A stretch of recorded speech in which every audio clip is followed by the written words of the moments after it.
بسم اللہ الرحمن الرحیم۔ السلام علیکم۔ یہ جو آپ سامنے قدیمی مکانات دیکھ رہے ہیں، یہ عظیم صحابی رسول حضرت ابو ذر غفاری رضی اللہ تعالی عنہ کے اور آپ کے خاندان کے قبیلے کے یہ مکانات ہیں۔ جب اللہ کے نبی مکہ المکرمہ سے ہجرت فرما کر مدینہ شریف آ گئے اور آپ کو جب حضور کی آمد کا علم ہوا تو آپ مدینہ شریف حاضر ہوئے۔ یہ بستی مدینہ شریف سے کوئی 30 کلومیٹر کے فاصلے پر جو قدیمی بدر روڈ ہے اس کے اوپر واقع ہے۔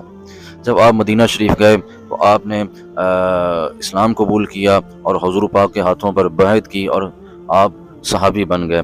پھر چند دن آپ مدینہ شریف میں رہے، حضور پاک نے آپ کی تعلیم و تربیت فرمائی اور آپ کو پھر قبیلہ بنو غفار کی طرف روانہ کر دیا کہ اب آپ اپنے قبیلے جائیں اور وہاں جا کے اسلام کی تبلیغ کریں۔ تو جب آپ واپس اپنے قبیلے بنو غفار میں تشریف لائے تو یہاں آپ کی تبلیغ سے متاثر ہو کر پورے قبیلے نے کلمہ پڑھ کے اسلام قبول کر لیا، اور پھر یہاں پہ آپ نے یہ ایک چھوٹی مسجد بھی تعمیر کی جو آپ دیکھ رہے ہیں یہ وائٹ کلر میں۔ اس کی وقتاً فوقتاً یہاں پہ زیب و آرائش کی جاتی ہے، تو یہیں پہ آپ اپنے لوگوں کو نماز کی امامت بھی فرمایا کرتے تھے۔ اور ہمارے نبی اکثر جب مدینہ شریف سے مکہ المکرمہ اور مکہ سے مدینہ جب آتے تو آپ اس بستی میں بنو غفار کی بستی میں کچھ دیر قیام فرماتے، اور پھر یہاہ تھوڑی دیر ٹھہرنے کے بعد توقف کرنے کے بعد پھر آپ آگے کا رخت سفر باندھتے۔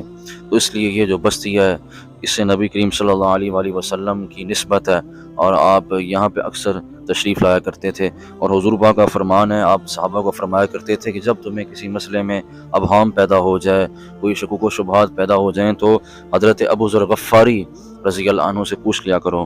آپ کا جو وصال ہے وہ حضرت عثمان غنی رضی اللہ تعالی عنہ کے آخری دور میں ہوا۔ تو اگر آپ کو میری یہ ویڈیو پسند آئی ہو تو اس کو لائک کریں، کمنٹ میں اپنی رائے کا اظہار ضرور کریں۔ السلام علیکم ورحمۃ اللہ وبرکاتہ۔